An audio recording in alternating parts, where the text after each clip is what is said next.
ఆయన బిడ్డల మధ్యలో చేరి ఆయన సంఘములో ప్రభుని ఆరాధించుటకు ప్రభు మనకిచ్చినటువంటి సమయాన్ని బట్టి ప్రభువుకు మనం ఎంతో వందనస్తులమై ఉన్నాం కదా. 7 మాసాలు ఫినిష్ అయిపోయినాయి కదా. ఎన్ని నెలలు అయిపోయినాయి? సంవత్సరంలో 50% కంటే ఎక్కువ అయిపోయింది. ఇంకా ఎంత ఉంది? చాలా తక్కువ కదా. ఒకవేళ ఇన్ని దినాలు ఈ 7 నెలలు మన జీవితంలో వ్యర్థం చేసినామేమో, ఈ 7 నెలలు కూడా ప్రభువుని ఆరాధించలేకపోయినామేమో, ఈ 7 నెలలు ప్రభువుకు మన జీవితంలో స్థానం ఇవ్వలేకపోయినామేమో.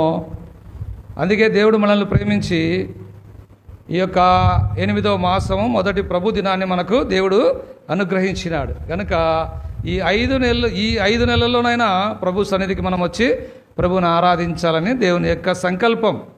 చాలాసార్లు మనం అనుకుంటాము, నేను చాలామందిని వింటూ వచ్చిన, వాళ్ళు ఏమంటారంటే వాడు ఏం పాపం చేసినాడో ఏమో అందుకే వాడు చచ్చిపోయినాడు, నేనైతే ఆరోగ్యంగా ఉన్నాను, నేనైతే బతికి ఉన్నానని చెప్తూ ఉంటారు కదా. అది అంత అబద్ధం.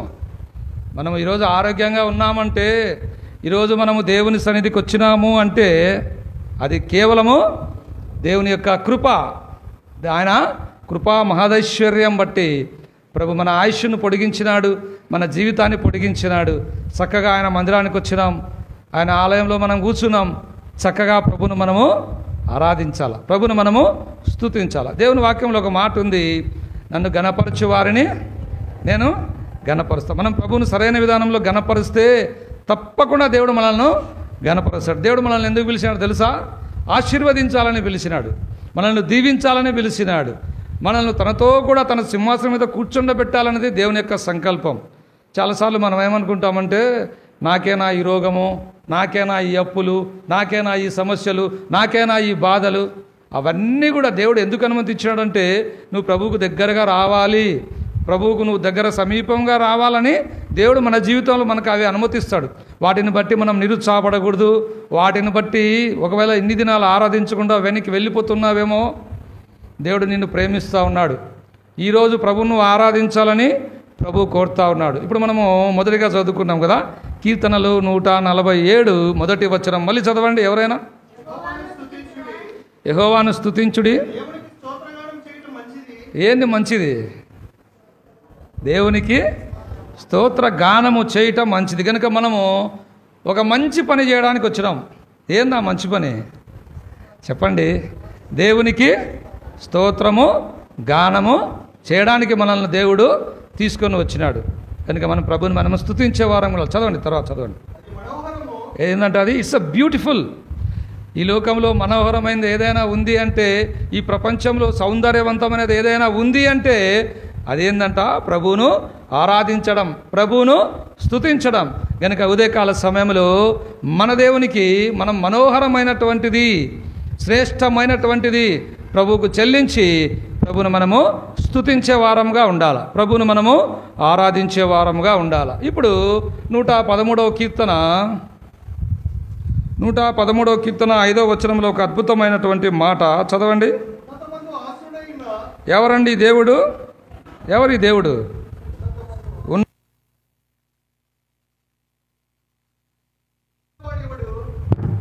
ఉన్నతమందు ఆసీనుడైన మన దేవుడైన యెహోవాను పోలి ఉన్నవాడు ఎవడు? మీకందరికీ ప్రశ్న. ఏం ప్రశ్న? ఉన్నత స్థలమందు ఆసీనుడైన మన దేవుడైన యెహోవాను పోలి ఉన్నవాడు ఎవడు? ఉన్నారా ఎవరైనా? ఎవ్వరు లేరు. ఆయన ఒక్కడే ఉన్నత స్థలమందు ఆసీనుడైనటువంటి గొప్ప దేవుడు. ఇంకొక మాట చూద్దాం రండి. యెషయా గ్రంథము 57వ అధ్యాయము 15వ వచనం. త్వరగా చదవండి.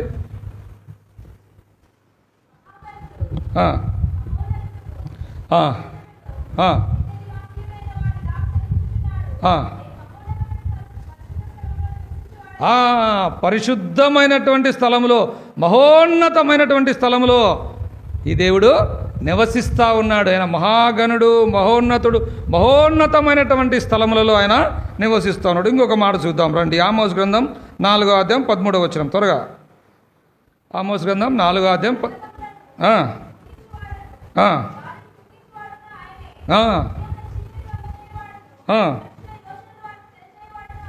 ఆ, ఆ. ఉన్నత స్థలమందు సంచరించేటటువంటి దేవుడు. కనుక ఫస్ట్ వన్ మనం ఏం చూస్తా వచ్చినాము? ఉన్నత స్థలమందు, చెప్పండి, ఆసీనుడై ఉన్నటువంటి దేవుడు. రెండవది ఉన్నత స్థలమందు సంచరించేటటువంటి దేవుడు. మూడవది ఏం చూస్తూ ఉన్నాం? ఉన్నత స్థలమందు నివసించేటటువంటి గొప్ప దేవుడు. అందుకే కీర్తనకారుడైన దావీదు అంటాడు, యెహోవా నా ఉన్నత దుర్గం. చదవండి, కీర్తన 18:2 చదవండి. యెహోవా నా శైలము, నా కోట, నన్ను రక్షించువాడు, నా కేడము, నా రక్షణ శృంగము, ఉన్నత దుర్గమైనటువంటి దేవుడు. కనుక ఈ దేవుడు ఎలాంటి దేవుడు అంట? ఉన్నతమైన స్థలంలో నివసించేవాడు, ఉన్నత స్థలంలో సంచరించేవాడు, ఉన్నత స్థలమందు ఆసీనుడైనటువంటి వాడు. కనుక ఇలాంటి గొప్ప దేవుడు నిన్ను నన్ను వెతుక్కుంటూ ఈ లోకానికి ఆయన దిగి వచ్చినాడు కదా. ఎట్లా వచ్చినాడు?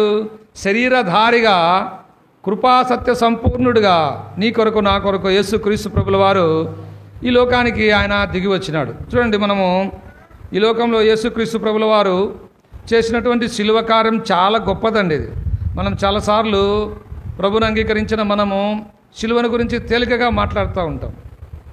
కొంతమంది అయితే కొందరు జీవితాల్లో శిలువ మెల్లో వేసుకుంటారు, శిలువ ఇంటిపైన ఉంటుంది, వాళ్ళ హృదయంలో ఏముండదు? శిలువ ఉండదు.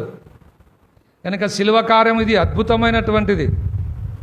యేసు ప్రభుల వారిని ఆ గబ్బత అనేటటువంటి స్థలానికి తీసుకొని వచ్చినప్పుడు, యేసు ప్రభుల వారు తీర్పు కొరకు నిలబడినప్పుడు ఒక రాత్రి 6 న్యాయస్థానాలకు యేసు ప్రభుని తీసుకొని పోతారు. ఒక్క రాత్రి 6 న్యాయస్థానాలు. ఈ 6 న్యాయస్థానాల్లో ఈ లోక న్యాయాధిపతులు యేసు ప్రభునందు ఏ దోషాన్ని వాళ్ళు కనుగొనలేకపోయినారు కదా. What a great God. భూమి మీద నాలో పాపమున్నదని ఎవరైనా నిరూపించగలరా అని సవాల్ చేసింది ఈ ప్రపంచ చరిత్రలో ఒక్క యేసు ప్రభు మాత్రమేనండి. ఎవ్వరు అలాగూ ఛాలెంజ్ చేయలేదు. ఎందుకు తెలుసా? ప్రతి ఒక్క మానవుల్లో పాపం ఉంది, ప్రతి ఒక్క మానవుల్లో కూడా పాపం ఉంది. అందుకే దేవుని వాక్యం చెప్తా ఉంది, నీతిమంతుడు లేడు, ఒక్కడు కూడా లేడు. కనుక నీతిమంతుడైనటువంటి దేవుడు, పరిశుద్ధుడైనటువంటి దేవుడు, మహోన్నతమైనటువంటి ఉన్నత స్థలమందు ఆసీనుడైనటువంటి దేవుడు, ఉన్నత స్థలంలో సంచరించే దేవుడు, ఉన్నత స్థలంలో నివసించే దేవుడు, ఉన్నత దుర్గమైనటువంటి దేవుడు నీ కొరకు నా కొరకు పాప శరీర ఆకారంలో ఈ లోకానికి ఆయన దిగి వచ్చినాడు. నీ కొరకు నా కొరకు సిలువలో ప్రాణం పెట్టి 3వ దినాన తిరిగి లేచినాడు కదా. అందుకే దేవుని వాక్యంలో ఒక మాట ఉంది, వెండి బంగారముల వంటి క్షయ వస్తువులతో నేను మిమ్మను విమోచించలేదు, కానీ ఎట్లా విమోచించినాడంట? నిర్దోషమైన నిష్కలంకమైన క్రీస్తు రక్తం ద్వారా ప్రభు నిన్ను నన్ను విమోచించినాడు. కనుక ఉదయకాల సమయంలో సోదరి సోదరుడా, విమోచింపబడినవా? పాపక్షమాపణ పొందినావా? ప్రభువుకు నీ హృదయం ఇచ్చినావా? ప్రభు చేత నడిపింపబడుతున్నావా? ప్రభు చిత్తానుసారంగా జీవిస్తూ ఉన్నావా? ప్రభువుకు అంగీకారయోగ్యమైన జీవితం జీవిస్తూ ఉన్నావా? నీ జీవితం ద్వారా ప్రభు సంతోషిస్తూ ఉన్నాడా? అయితే ప్రభు నువ్వు స్తుతించు, ప్రభు నువ్వు ఆరాధించు. ఏమని ఆరాధన చేస్తావు? ప్రభా, ఉన్నత స్థలమందు ఆసీనుడైనటువంటి నా దేవా, ఉన్నత స్థలంలో నివసించేటటువంటి దేవా, ఉన్నత స్థలంలో సంచరించేటటువంటి దేవా, నా ఉన్నత దుర్గమైనటువంటి దేవా, నన్ను ప్రేమించి నన్ను వెతుకుతూ ఈ లోకానికి వచ్చినావయ్యా, నా కొరకు నువ్వు ప్రాణం పెట్టినావయ్యా, నా కొరకు తిరిగి లేచినావు, నా దేవుడవైనావు.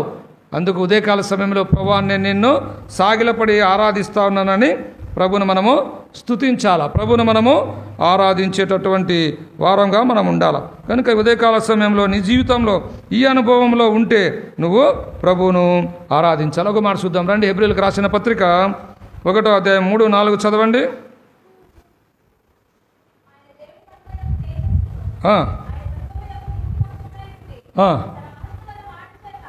తన మహత్తు గల మాట చేత నిర్వహించుచు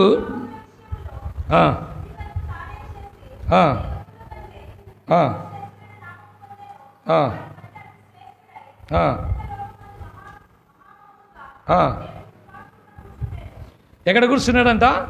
దేవుని కుడిపార్శ్వమందు ఆసీనుడై ఉన్నాడు. ఎందుకు తెలుసా? ఎందుకు చెప్తారా? ఆయన ఉన్నత స్థలమందు ఉన్నత స్థలముందు ఆసీనుడైనటువంటి దేవుడు, ఉన్నత స్థలంలో సంచరించే దేవుడు, ఉన్నత స్థలంలో నివసించే దేవుడు అన్నీ వదిలిపెట్టేసి రిక్తుడుగా నీ కొరకు నా కొరకు ఈ లోకానికి దిగి వచ్చినాడు, శిలువలో ప్రాణం పెట్టినాడు, తిరిగి లేచినాడు. తిరిగి ఇప్పుడు ఎక్కడున్నాడంట? తండ్రి కుడి పార్శ్వమందు తిరిగి ఆసీనుడై ఉన్నాడు. ఎందుకో తెలుసా? చెప్తారా ఎవరైనా? మనల్ని కూడా తనతో కూడా ఆ సింహాసనం మీద కూర్చోబెట్టాలన్నది దేవుని యొక్క నిత్యమైనటువంటి సంకల్పం. ఇది దేవుని యొక్క ప్రేమ. కనుక మనం ఇక్కడ మందిరంలో దేవుని మందిరానికి మనల్ని తీసుకొని వచ్చినాడు. పరిశుద్ధుల సమాజంలోకి దేవుడు మనల్ని తీసుకొని వచ్చినాడు.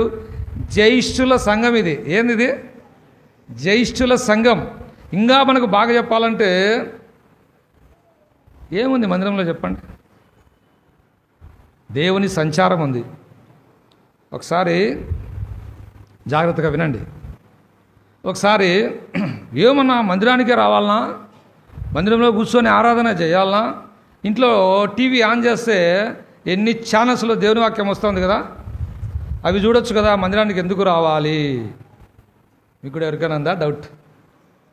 ఎందుకు రావాలా మందిరానికి? మందిరంలో దేవుని సంచారం ఉంది, మందిరంలో ఆత్మ సంచారం ఉంది, దేవుని ఆలయంలో దేవుడు ఉన్నాడు, ఇశ్రాయేలు స్తుతుల మీద సింహాసనాసీనుడై ఉన్నాడు. నీకంటే నాకంటే మనందరికంటే ముందుగా యేసు ప్రభు ఇక్కడికి వచ్చినాడంట. వచ్చి సింహాసనం వేసుకొని కూర్చున్నాడు, మన మధ్య ఉన్నాడు, మనల్ని అందరినీ గమనిస్తూ ఉన్నాడు. ఎవరు నిద్రపోతూ ఉన్నారు, ఎవరు పాటలు పాడుతూ ఉన్నారు, ఎవరు వాక్యం వింటూ ఉన్నారు, ఎవరు ఆరాధన చేస్తూ ఉన్నారు. ఇంకా మనం చూస్తే నా బిడ్డను నేను ఇంతగా ప్రేమించినానే, నా బిడ్డ కొరకు నేను సమస్తం ఇచ్చినానే, నా బిడ్డ ఆరాధన చేసి ఎన్ని రోజులైంది, ఈరోజైనా నా బిడ్డ నన్ను స్తుతిస్తుందా, ఈరోజైనా నా బిడ్డ నన్ను ఆరాధన చేస్తుందా అని దేవుడు నీ కొరకు నా కొరకు ఎదురు చూస్తూ ఉన్నాడు. కనుక నువ్వు దీన్ని మిస్ కాకూడదు. ప్రభు నువ్వు ఆరాధన చేయాలి. చాలాసార్లు నేను చాలా చోట్ల పరిచర్యకి వెళ్ళిన స్థలాల్లో నేను గమనించింది ఏంటంటే, ఆరాధన చేయమంటే వాళ్ళు ఏం చేస్తారు తెలుసా? ఇంక అసలు మాకు బైబిల్ అంతా తెలుసు, ఈ మందిరంలో ఎవ్వరికీ తెలియదు, ఇంకా మేము చూసుకో ఆరాధన ఎట్లా చేస్తామని చెప్పి వాక్యాన్ని పక్కన పెట్టి వాళ్ళు ఇష్టం వచ్చినట్టు ఆరాధన చేస్తూ ఉంటారు. దాని యందు దేవుడు సంతోషించాడు. నీ సెల్ఫ్ సాటిస్ఫాక్షన్, నీ స్వయం తృప్తి, నేను బాగా ఆరాధన చేసినా అందరూ నన్ను మెచ్చుకున్నారని నీకు స్వయం తృప్తి తప్ప నీ ఆరాధన దేవుడు అంగీకరించాడు. కనుక ఆరాధన అనేది యోహాను సువార్త 4:22 ప్రకారం ఆత్మతో సత్యముతో ఆరాధన చేయాలా, అసత్యమైన ఆరాధన చేయొద్దు. కొంతమంది జీవితాల్లో ఏం జరిగిండదు కదా, వాళ్ళు ఏదేదో పెట్టి ఆరాధన చేస్తాం, అవన్నీ అవసరం లేదు. అవన్నీ అవసరం. ఇక్కడ నువ్వు దేవుని దగ్గర నీ జ్ఞానం ప్రదర్శించాల్సిన అవసరం లేదు. హృదయపూర్వకంగా ఇష్టపూర్వకంగా ఒక్క మాట ప్రభువును స్తుతించు. నీ ఆరాధన యందు దేవుడు సంతోషించేవాడుగా ఉన్నాడు. కనుక ఆయన ఉన్నత స్థలమందు తండ్రి కుడిపార్శ్వమున ఆయన కూర్చున్నాడు. ఎందుకో తెలుసా? నిన్ను నన్ను తండ్రి కుడిపార్శ్వమున కూర్చుండబెట్టాలన్నది దేవుని యొక్క సంకల్పం. కనుక మొదటిగా దేవుడు మనల్ని ఆయన ఆలయానికి తీసుకొని వచ్చినాడు. ఈ ఆలయం నుంచి దేవుడు మనల్ని ఎక్కడికి తీసుకుపోతాడు? ఇప్పుడైతే ఇంటికి పోతాంలేండి. మీరు ఇదేందని క్వశ్చన్ మార్క్గా చూస్తూ ఉంటారు. దీని తర్వాత ఏంది మన స్థితి? ఫస్ట్ లోకంలో నుంచి దేవుడు మన పాపాలు క్షమించినాడు. ఫస్ట్ స్టెప్ ఎక్కడికి తీసుకొచ్చినాడు? మందిరానికి తీసుకొని వచ్చినాడు. దేవుడు ఉండే స్థలానికి తీసుకొని వచ్చినాడు. జైషుల సంఘానికి తీసుకొచ్చినాడు. పరిశుద్ధుల సమాజానికి తీసుకొని వచ్చినాడు. విమోచింపబడిల మధ్యలోకి మనల్ని చేర్చినాడు. దీని తర్వాత ఏంది తెలుసా? ఏంది? ఒక్కరన్నా చెప్పండి, ఒక్కరన్నా మాట్లాడండి. పరలోక రాజ్యం మనకు దేవుడు ఇయ్యబోతా ఉన్నాడు కదా. ఈ పరలోక రాజ్యం చేర్చడానికి యేసుప్రభుల వారు ఒక మాట అన్నాడు. ఏమన్నాడు తెలుసా? నేను పరిశుద్ధుడని ఉన్న ప్రకారము. రెండో మాట ఏమన్నాడు? పరిశుద్ధత లేకుండా, చెప్పండి, ఎవరు ప్రభువును చూడలేరు. పరిశుద్ధత లేకుండా ఎవ్వరు ప్రభువును చూడలేరు. పరిశుద్ధత, హోలీ, పరిశుద్ధత చాలా వెరీ వెరీ ఇంపార్టెంట్. పరిశుద్ధత అనగా గ్రీక్ భాషలో ఖడోష్ అంటారు. ఖడోష్, ఇంగ్లీష్లో సెట్ ఎ పార్ట్, అంటే ప్రత్యేకింపబడినటువంటి వారు. కనుక ఉదయకాల సమయంలో ప్రత్యేకించబడిన గుంపులో నువ్వు ఉన్నావా? దేవుని యొక్క పరిశుద్ధత నువ్వు కలిగి ఉన్నావా? దేవుని యొక్క పరిశుద్ధత ఇవ్వడానికి దేవుడు ఆ పరిశుద్ధ స్థలాన్ని వదిలిపెట్టి ఎక్కడికి వచ్చినాడు? పాప భూయిష్టమైనటువంటి లోకం, శపితమైనటువంటి లోకానికి యేసు ప్రభు ఈ లోకానికి ఆయన దిగి వచ్చినాడు. ఎందుకో తెలుసా? నిన్ను ఆశీర్వదించాలని, నిన్ను దీవించాలని, నిన్ను పరలోక రాజ్యంలో చేర్చాలని, నీకు పరిశుద్ధత ఇవ్వాలని. అందుకే దేవుని వాక్యంలో రాయబడింది, రక్తం చిందింపకుండా పాపక్షమాపణ కలుగదు, ఎడ్ల యొక్కయు మేకల యొక్కయు రక్తములు మానవుని పాపం తీసివేయలేవు. ఆయన వెలుగులో నడిచిన ప్రకారం మనము వెలుగులో నడిచినడలా అన్నిన సవాసం గల వారమైందము. అప్పుడు ఆయన కుమారుడైన యేసు రక్తం ప్రతి పాపము నుంచి మనలను కడిగింది, పవిత్రపరిచింది, పరిశుద్ధపరిచింది. పరిశుద్ధ సమాజంలో మనము చేరినాము. పరిశుద్ధులుగా మనం తీర్చబడిన ఒక మాట చూద్దాం రండి. ఇర్మియా గ్రంథం 17వ అధ్యాయం 12వ వచనం చదవండి.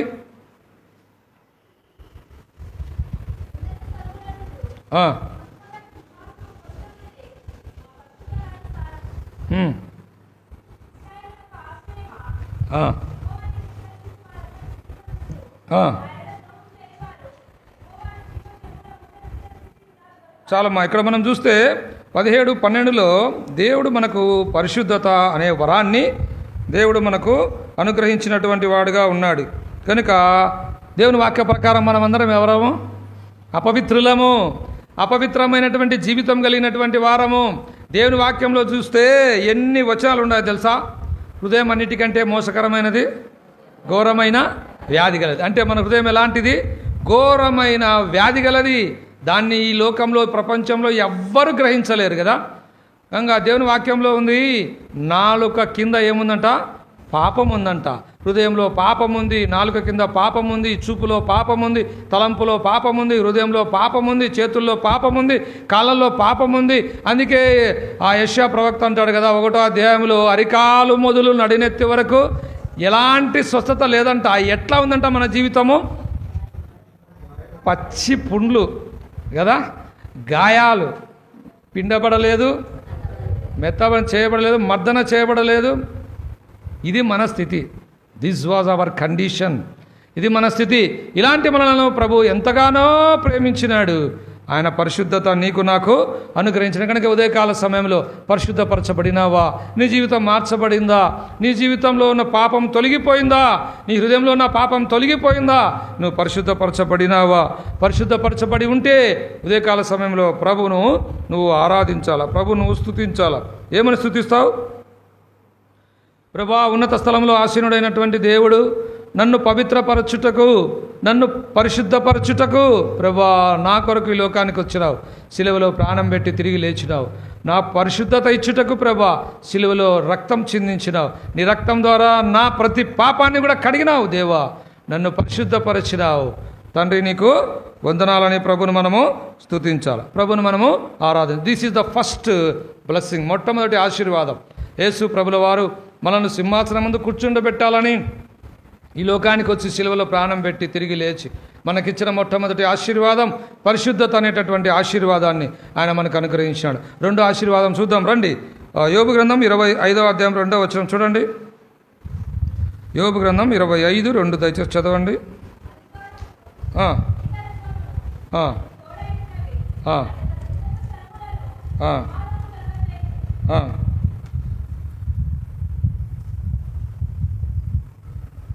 యోబు గ్రంథము 25:2.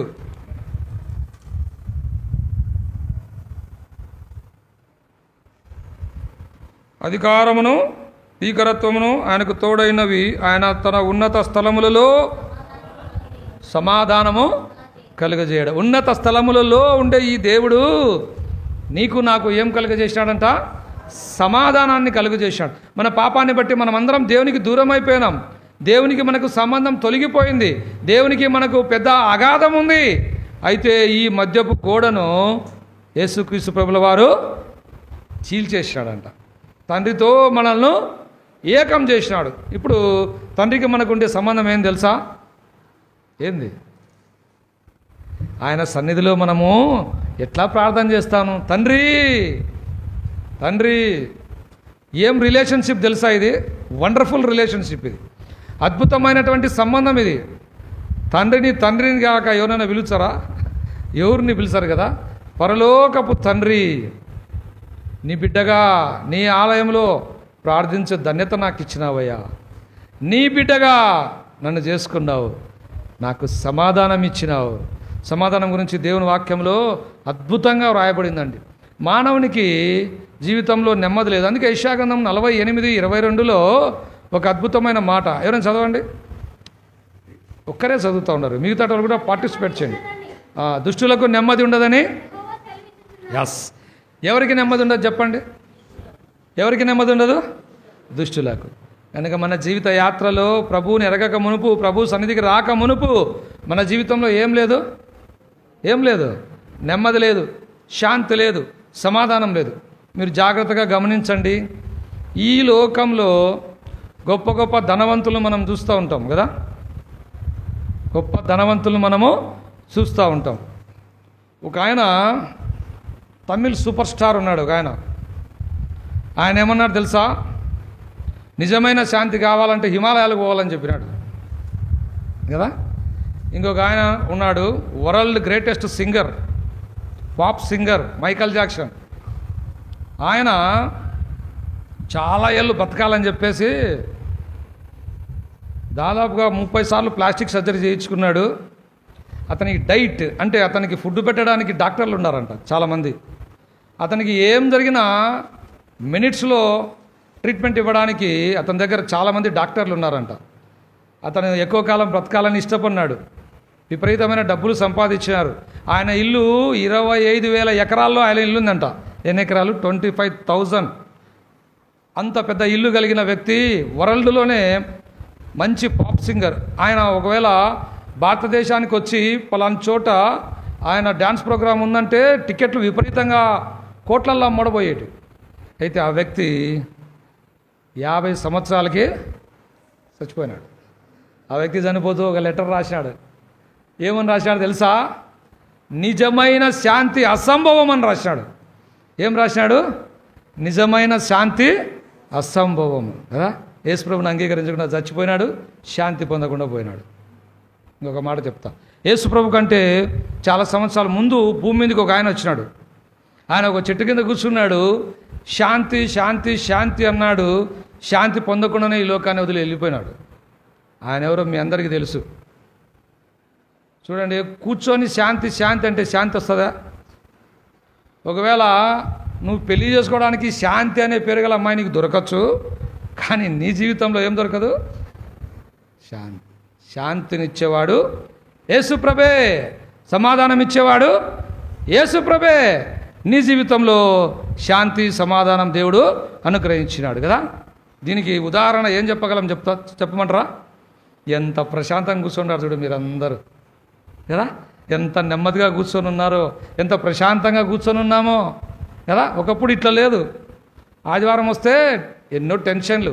ఆదివారం రోజు ఎక్కడ ఉంటారు తెలుసా? ఉదయకాలంనే ఏడుంటారు. బ్రదర్స్ అయితే మటన్ చికెన్ షాపులలో ఉంటారు కదా. ఇంకా సిస్టర్స్ అంతా హడావుడిగా ఉంటారు. ఆ తర్వాత వేరే వేరే పనులు. మనం ఎట్లున్నాం తెలుసా? శనివారమే సిద్ధపడుతూ ఉన్నాం. ఎందుకు? రేపు నా ప్రభు దినం. నా ప్రభువు నా కొరకు మరణించి తిరిగి లేచిన దినం. నా ప్రభు మందిరానికి నేను వెళ్ళాలి, నా ప్రభు నేను ఆరాధించాలి కదా.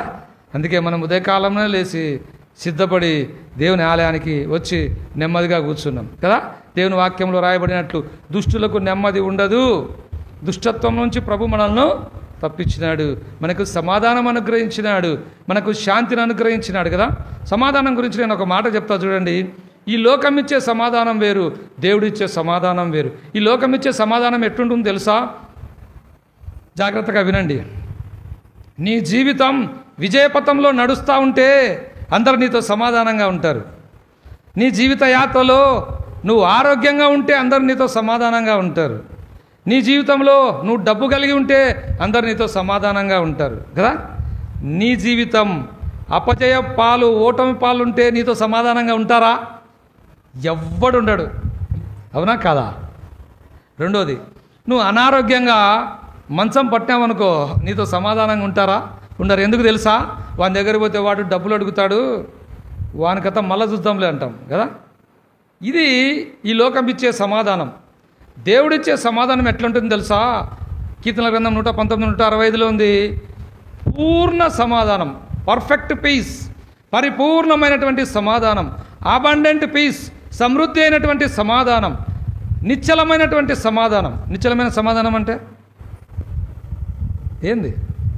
స్టెబిలిటీ. ఎప్పుడు కూడా సమాధానం, ఎప్పుడు కూడా శాంతి కలిగి ఉంటాం. అన్ని పరిస్థితులలో, అన్ని సమయాలలో, అన్ని సందర్భాలలో దేవుడిచ్చే సమాధానం, దేవుడిచ్చే సంతోషం, దేవుడిచ్చే ఆనందం ఎప్పటికీ ఇలాగే మన జీవితంలో ఉంటుంది. అందుకే బ్రదర్ భగత్ సింగ్ గారు సాక్ష్యం బుక్లో ఏం రాశారు? ఫస్ట్ లైన్ చెప్పండి. Unspeakable Joy. ఏంది మన సమాధానం తెలుసా? నీకు అర్థం కాదు చెప్పినా కూడా ఈ లోకంలో ఉండేటటువంటి వాళ్ళకి మా సమాధానం గురించి నీకు అర్థం కాదయ్యా. ఏం సమాధానం ఇది? చెప్పనాశక్యము మహిమాయుక్తము అయినటువంటి సంతోషం. What a wonderful God. ఎంత గొప్ప దేవుడు ఈ దేవుడు. నిన్ను ప్రేమించినాడు, నీకు పరిశుద్ధత అనే ఆశీర్వాదం ఇచ్చినాడు, నిన్ను ప్రేమించి నీ కొరకు సమాధానం. దేవునితో సమాధానపరచబడినావా? దేవునితో నీకున్న వైరం తీసివేయబడిందా? దేవుని గురుత నుంచి నువ్వు తప్పించబడినావా? ప్రభు నీలో కార్యం చేసినాడా? ఆయన సమాధానం నీ హృదయంలో ఏలుతా ఉందా? నీ జీవితంలో సమాధానంగా ఉన్నావా? ఉంటే ఈ ఉదయకాల సమయంలో బిగ్గరగా ప్రభువుని ఆరాధించు. తండ్రి, ఒకప్పుడు సమాధానం లేనటువంటి వాడను, శాంతి లేదు ప్రభా నా జీవితంలో, ఎటు పోతున్నానో నాకు తెలియదయ్యా. అటువంటి నన్ను వెతుక్కుంటూ వచ్చినావు, నా కొరకు సిలువలో ప్రాణం పెట్టి తిరిగి లేచినావు. నీ సమాధానము నాకు ఇచ్చినావు, నీ సంతోషం నాకు ఇచ్చినావు, నీ ఆనందం నాకు ఇచ్చినావు. ప్రభువా నీకు వందనాలని ప్రభుని మనము స్తుతించాలా, ప్రభుని మనము ఆరాధించాలి. ఇంకో మాట చూసుకొని మనం ఆరాధనలోకి వెళ్దాం రండి. యెషయా గ్రంథము 33వ అధ్యాయం 5వ వచనం త్వరగా చదవాలి. బ్రదర్స్ కూడా చదవచ్చు, చదవండి.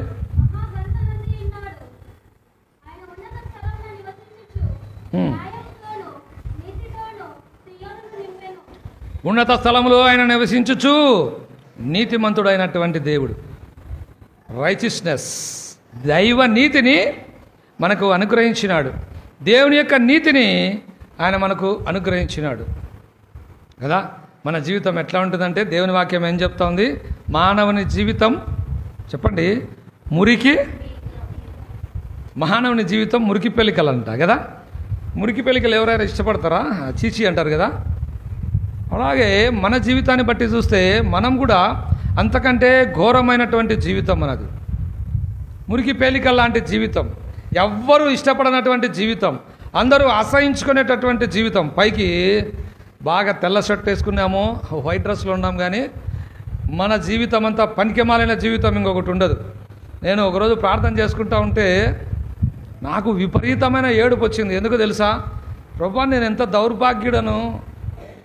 ఈ మురికి పెలికల గురించి చూస్తే ఇంత అద్దుమానమైన జీవితం నాది. ప్రభా నన్ను కడిగినావయ్యా, ప్రభా నన్ను పవిత్రపరిచినావు, నీతిని నాకు ఇచ్చినావు కదా. నీతి అను పైబట్టను ఎప్పుడు పైబట్ట కప్పుతారు చెప్పండి? పైబట్ట కప్పుతారు కదా. మన పాపాలు కనపడకుండా దేవుడు ఏం చేసినాడు? నీతి అను పైబట్టను మనకు కప్పినాడు. కనుక దేవుని నీతి నీకు నాకు ఆయన దయచేసినాడు. చూడండి, మనం సువార్తల్లో చూస్తూ ఉంటాం కదా. సువార్తల్లో ఒకసారి గ్రామానికి పోయినప్పుడు ఒక ఆయన అంటా ఉన్నాడు. ఏమన్నాడు తెలుసా? నువ్వు ఇంతగా చెప్తానవే మీ దేవుని గురించి, నేనేం చేస్తానో తెలుసా? నేను సంవత్సరము అన్నదానం చేస్తూ ఉన్నాడంట. ఆ ఊర్లో అందరికీ అన్నదానం చేస్తూ ఉన్నాడంట. చాలామందికి నేను బట్టలు ఇస్తాను, చాలామందికి ధాన్యం, ఆయన పండే ధాన్యం చాలామందికి ఇస్తాడంట. నేను గాక ఎవరు పోతారు పరలోకానికి? దేవుడు ఇయ్యే కదా అడుగుతాండేది, పేదవారికి సాయం చేయమని అడుగుతూ ఉన్నాడు కదా. ఇవి కాక ఇంకేం కావాలంటా ఉన్నాడు ఆయన కదా. దేవుని వాక్యంలో అట్లుందా? అప్పుడు నేను చెప్పినా, అయ్యా అన్నదానము, గోదానము, భూదానము, వస్త్రదానము, ఈ దానాలన్నీ మంచియే. నువ్వు పాపక్షమాపణ పొందకుండా పాపం నుంచి విడుదల పొందకుండా పాప జీవితంలో కొనసాగుతూ ఇవన్నీ చేయటం ద్వారా నీకు ఏ విధమైనటువంటి ఉపయోగము ఉండదు. న్యూస్ పేపర్లో చూస్తూ ఉంటాం, ఈరోజు ఆదాయము 2 కోట్లు. అవన్నీ చెప్పాను కానీ మీకు అర్థమైందని చెప్తున్నా. ఈరోజు హుండీలో 2 కోట్లు వచ్చినాయంట కదా. వాడు ఏం చేసినాడు? ₹1,00,000 పాపం చేసి 50 లక్షలు దేవునికి ఇస్తూ ఉన్నాడు. ఎందుకు? దేవుడా, ఈ 50 లక్షలు తీసుకో, నన్ను నా పాపాన్ని మర్చిపో. దీని ద్వారా పాపం పోతుందా? హుండీలు నిండుతూ ఉన్నాయి, నీ జీవితంలో మార్పు లేదు. దాని ద్వారా నువ్వెప్పటికీ పరలోక రాజ్యం చేరలేవు, ఎప్పటికీ దేవుని సన్నిధి నువ్వు చేరలేవు, ఎప్పుడు దేవుడు ఉండే స్థలంలో, ఉన్నత స్థలంలో నువ్వు ఉండలేవు. అయితే ప్రభు కృప ఏమీ లేకపోయినా సరే ప్రభు మనల్ని ప్రేమించినాడు. సోదరి సోదరుడా, ఈ లోకంలో నువ్వు నీ ఇంట్లో కూర్చోడానికి కుర్చీ లేకపోయినా పర్వాలేదు, దేవుడిని అంగీకరించిన నీకు దేవుడు పరలోకంలో ఏం చేసినాడు? సింహాసనం. కుర్చీ కాదు, కుర్చీలు కూడా చాలా రకాలు ఉన్నాయి కదా. అయితే మనకిచ్చే చైర్ ఎలాంటిది? ఆయనతో సమానంగా కదా. ఒకసారి ఉద్యోగ నిమిత్తము నేను సింగపూర్ పోయినాము. సింగపూర్లో మాకు ఏ హోటల్ బుక్ చేసినారంటే 12 స్టార్ హోటల్ బుక్ చేసినారు. 12 అంతస్తుల హోటల్ అది. ఇది ఎందుకు చెప్తున్నానంటే, ఆ హోటల్లో నేను పనిచేసే మా కంపెనీ ఎండి ఉంటాడు అక్కడ. అదే ప్లేస్లోనే మాకు కూడా రూమ్ బుక్ చేసినారు కదా. 1,29,000 4 days ట్రిప్. అంటే ఆయనతో కూడా మాకేమి దొరికింది? ఆయనతో కూడా మేము ఉండేటటువంటి సంతోషం మాకు ఆ రోజు దొరికింది. అందరూ అనుకుంటూ ఉంటారు, ఎండితో కలిసి మనం సింగపూర్లో 12 స్టార్ హోటల్లో ఉండడం గ్రేట్ అని. అంతకంటే గొప్పది ఇది. అది గొప్పది కాదు, గతించిపోయేది. అది గతించిపోయేది, లయమైపోయేది. అయితే నా దేవుడు నాకిచ్చే సింహాసనం అద్భుతమైనటువంటి సింహాసనం కనుక ఉదయకాల సమయంలో దైవ నీతిని నువ్వు పొందినావా? దేవుడిచ్చే నీతిని నువ్వు ధరించుకున్నావా? నీ పాప జీవితం మార్చివేయబడిందా? మురికి పేలిక లాంటి నీ జీవితాన్ని ప్రభు కడిగి వేసినాడా? దేవుని సన్నిధిలో పరిశుద్ధత నువ్వు కలిగి ఉన్నావా? సమాధానం నువ్వు కలిగి ఉన్నావా? దైవ నీతిని నువ్వు కలిగి ఉన్నావా? ఇవన్నీ నీకు ఇవ్వడానికి యేసు ప్రభుల వారు తన వైభవాన్ని వదిలి ఈ లోకానికి ఆయన దిగి వచ్చి సిలువలో ప్రాణం పెట్టి తిరిగి లేచినాడు. పరలోకంలో దూతలు తొంగి చూస్తూ ఉన్నారంట. ఎందుకు తెలుసా? ఎందుకు? పరలోకంలో దూతలు తొంగి చూస్తూ ఉన్నారంట. ఎందుకో తెలుసా? దూతలను దేవుడు సృష్టించినాడు, నిన్ను నన్ను దేవుడు సృష్టించినాడు, ఈ సృష్టినంతా కూడా దేవుడు సృష్టించినాడు. మేము పాపం చేస్తే, దేవదూతలు పాపం చేసినప్పుడు దేవుడు ఏం చేసినాడు? వాటిని పాతాళ బిలంలోకి త్రోసివేశాడు. 1 పేతురులో ఆ మాట మనం చూడొచ్చు. సమయం లేదు, నేను త్వరగా చెప్పుకుంటూ వెళ్ళిపోతాను. దేవుని యొక్క దూతలు పాపం చేస్తే దేవుడు వాటిని ఏం చేసినాడు? పాతాళ బిలంలోకి త్రోసివేసినాడు. ఇప్పుడు ఈ మానవుడు పాపం చేసినాడు కదా, దేవుడు ఏం చేస్తాడో చూడాలని పరలోకంలో నుంచి దూతలు తొంగి చూస్తూ ఉంటే శిలువ దృశ్యం, అద్భుతమైన దృశ్యం. దూతలు ఆశ్చర్యపోతూ ఉన్నారు. అరే, ఒక పాపైన మానవుని కొరకు దేవాది దేవుడు సృష్టికర్తనే శిలువలో ఎంతగా వేదన పడుతూ ఉన్నాడు, శిలువలో ఎంతగా మరణించినాడు. ఎప్పుడైనా గ్రహించినావా సోదరి సోదరుడా? ఎంతకాలం ఆరాధన చేయకుండా నువ్వు మందిరాన్ని వదిలిపెట్టి వెళ్ళిపోతావు. ఈరోజు ప్రభును స్తుతించు, ఈరోజు ప్రభును నువ్వు ఆరాధించు. ఈ లోకంలో మనకు ఎవరైనా, జాగ్రత్తగా వినండి, సహాయం చేస్తే మనం ఏం చెప్తాం? థ్యాంక్స్ అంటాం. చూడండి, థ్యాంక్స్ వేరు, థ్యాంక్ యూ వెరీ మచ్ వేరు కదా. ఇంగ్లీష్ వర్డ్స్ ఎలా ఉంటాయంటే thanks, thank you very much. మీకు అర్థమయ్యేదానికి ఒక మాట చెప్తా. నీ ఫ్రెండ్ నీకు ఒకటి సాయం చేసినాడు అనుకోండి, వానికి నువ్వు థ్యాంక్స్ చెప్పింటావు. ఎందుకు ఆయనకు థ్యాంక్స్ చెప్తానంటే, వాడు థ్యాంక్స్ చెప్పకపోతే ఏడ్చి సచ్చాడు, వాడు కుళ్ళిపోయి సచ్చాడు, అందుకే వాడు ఏడ్చుకునేడానికి థ్యాంక్స్ చెప్పినా అంటాడు. అంటావా? ఇంకొక సందర్భంలో ఏమంటావు? నిజంగా మా జీవితంలో ఆయన ఎంత మంచి పని చేసినాడు, ఆయనకు మేము థ్యాంక్స్ చెప్పకుండా నేను నా కుటుంబం ఉండలేము. అయ్యా మీకు కృతజ్ఞతలు, అయ్యా మీకు వందనాలు. 2 రకాల ఆరాధన. ఏం ఆరాధన చేస్తా ఉన్నావు చూసుకో. 2 రకాలు ఇక్కడే ఉన్నాయి. నీ ఆరాధన ఎట్లా ఉంది, నీ స్థుతి ఎలాగుంది? ఇష్టపూర్వకంగా, మనఃపూర్వకంగా, హృదయపూర్వకంగా, హృదయంలో నుంచి పెళ్ళుబుకి దేవుని ఆరాధన రావాలా కదా. ఇప్పుడు మనము 3 ఆశీర్వాదాలు చూసినాం. చెప్పండి.